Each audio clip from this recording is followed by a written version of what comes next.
Hard to believe that Qwen just dropped a free open source voice model that can clone your voice using just 3 seconds of your voice sample. That is called Qwen3 TTS family models that not only can clone any voice, but also you can design your custom voice with just typing in text what type of voice you want with all the details, and it's generating for you right in the fly, and again free to use. In this video I'm going to talk about the details of this model, how you can use it, and how in benchmarks it is beating a lot of other voice models, including closed source models. Let's check it out. As I'm recording this video, this is very new model just got open source. Qwen3 TTS is a series of powerful speech generation capabilities developed by Qwen. So it is open source. You can use it right now in GitHub, Hugging Face, but also available through Qwen API if you don't want to deploy it by yourself. So it's coming with two model sizes. First one is 1.7 billion and the second one is 0.6. Again, not too heavy, and there's a reason behind why there are two versions. The first one is potentially more accurate, so it's all the trade-off between how much accurate versus how much affordable from the speed and efficiency on deploying it. So this one is a smaller, doesn't mean that's a bad one, but still you have two choices. They support almost 9 to 10 different languages, including Chinese, English, Japanese, Korean, German, French, Russian, Portuguese, Spanish, and Italian. That was a lot. And then at the same time, you can not only clone any voice, again, it comes with some different custom designed voice capabilities. So to give you an example, the 12 Hz version, they do have also 25 Hz version, and I'm going to talk about the differences shortly. You can design your voice with just based on any description you provide in text with these supported languages. Not only that, you can also use any voices that provided by Qwen and customize them again based on your prompt. Let's say you want to change the gender, you just type it. You want to change the age of that voice, change it, language, dialect, accent. And then lastly, you can obviously clone your voice with minimum even just 3 seconds of your voice samples. Obviously, the more the better, but whenever you have cloned the voice, you can use those generated clone voice samples to fine tune maybe other models if you want. So you're generating training data set for fine tuning other models.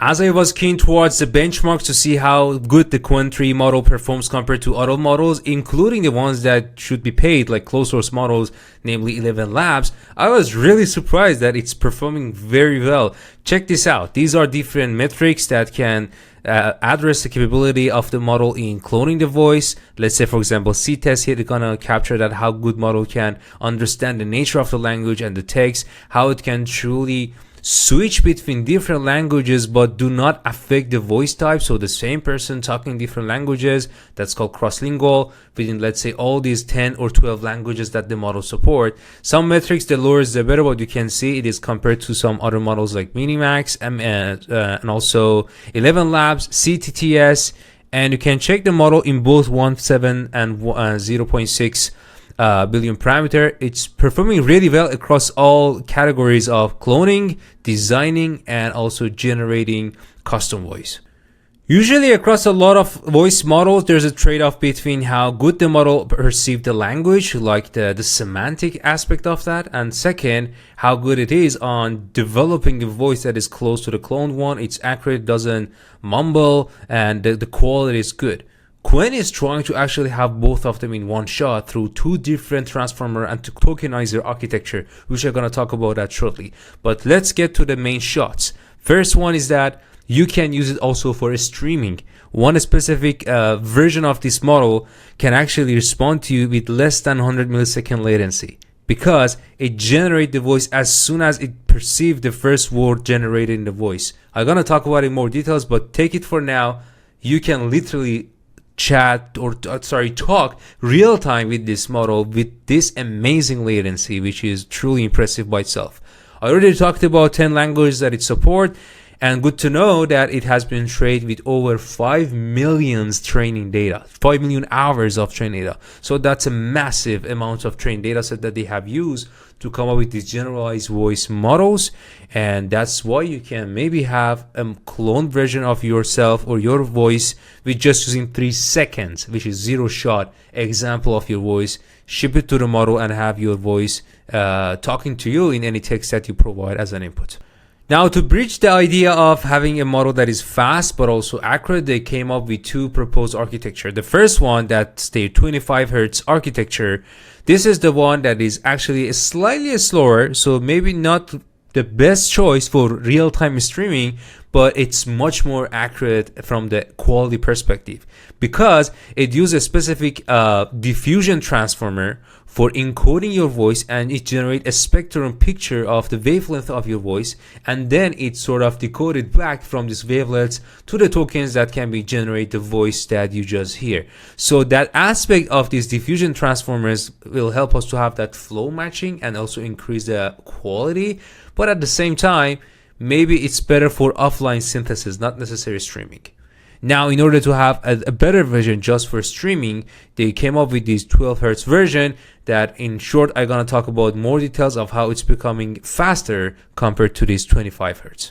So the 25 Hz one, it's not only using that diffusion transformer, but at the same time, when it considers a block of a word or a voice coming in, it also checks all the previous 3 past blocks and also the future one.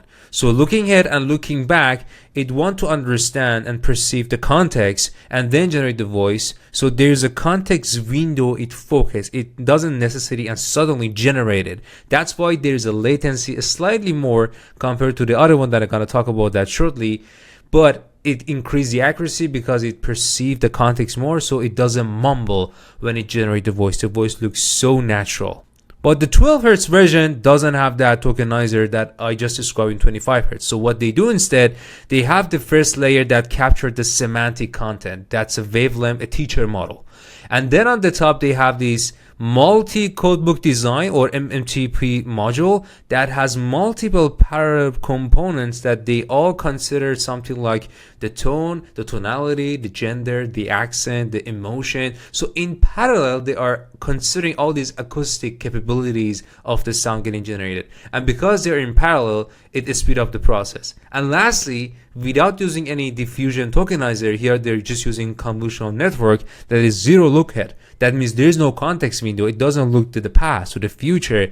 It just generates the code that can be converted to a voice immediately. That's how you get that magical 90 millisecond actually latency out of this faster version. So how was their training pipeline? I just mentioned they had that 5 million hours of data. That is a human aligned speech. They use it for training. So the input was that all that 5 million hours, and the first goal of that pre-training stage was that a monotonic mapping. So text to speech, that's it. In the next step, they wanted to increase the quality of this pre-training stage. So what they did, they stratified high quality data out of the previous step, and the goal was removing hallucination, improving fidelity, and potentially reducing mumbling that we have seen a lot in different voice models. And lastly, they wanted to also adopt the long context, so they escalate up to 3 to almost K token context window, and the goal was having a solution that can be also capable of long form of speech. Let's say you want to generate podcasts or audiobooks, you need a longer token input, and this is open source, so you can take it to apply some sort of post training, let's say DPO, a way of doing reinforcement learning to fine tune it further for a given speaker voice. To give you a quick overview of the competitive landscape of these models versus other ones, like Qwen3 is the only model that from high quality, low latency, high control, and multilingual is really beating all of them compared to state-of-the-art voice models that has been benchmarked here. So certainly a model that worth give it a shot, and I want to show you a couple of great examples they provided that shows the power of this voice model. And here's the interesting part. They provided some samples of how the model performed on different categories, starting with voice design. You can see that as an input, I can just type in text what type of voice I want. I want to voice have a male with this pitch, low male pitch with significant upward inflections for emphasis and excitement. That means I can not only define what type of voice I want, but also the narration, how it should look like down the road as it speaks through time. This is amazing. I'm not going to read all the details of here, but you can see I talked about speed, volume, age, clarity, fluency, accent, texture, emotion, and so on and so forth. So with all this as an input, this is the voice I want. And here's the text that I want to generate the voice out of it. So with all this explanation, let's see if the voice generated here is following the type of the voice and its design that we describe here. Let's check it out. 9 different exciting ways of cooking sausage. Incredible! There were 3 outstanding deliveries in terms of the sausage being the hero. The first dish... This is truly amazing. It's really following the pitch here, the emphasis and excitement we discussed, the speed, so absolutely amazing. They provided different samples on different languages. Here's, for example, again, English, again, another male, but this one, artificially high pitch, is slightly lowering after the initial laugh. Let's check this one. Good one. Okay, fine. I'm just gonna leave this sock monkey here. Goodbye. That was absolutely natural. I couldn't guess it's an AI or a human if you wouldn't let me. This is generated by a model. So there are a couple of more examples here. Here, for example, you can specify and control the age as you specify your attribute here. Let's say middle-aged adults. And let's check out this one. Older gentleman, 110, maybe 111 years old. Sort of a... Amazing. So deliberate pace, slowing slightly after the initial exclamation. I truly felt that when I was listening to this voice that it was following the description here specified. So you can also, again, gradual control that I just talked about, that I want to have, let's say, female voice here with mid-range female pitch rising sharply with frustration. So I'm talking about the gradual control as it's speaking through the voice that I am defining. Let's check this one. Okay, yeah. I resent you. I love you. I respect you. But you know what? You blew it. And thanks to you.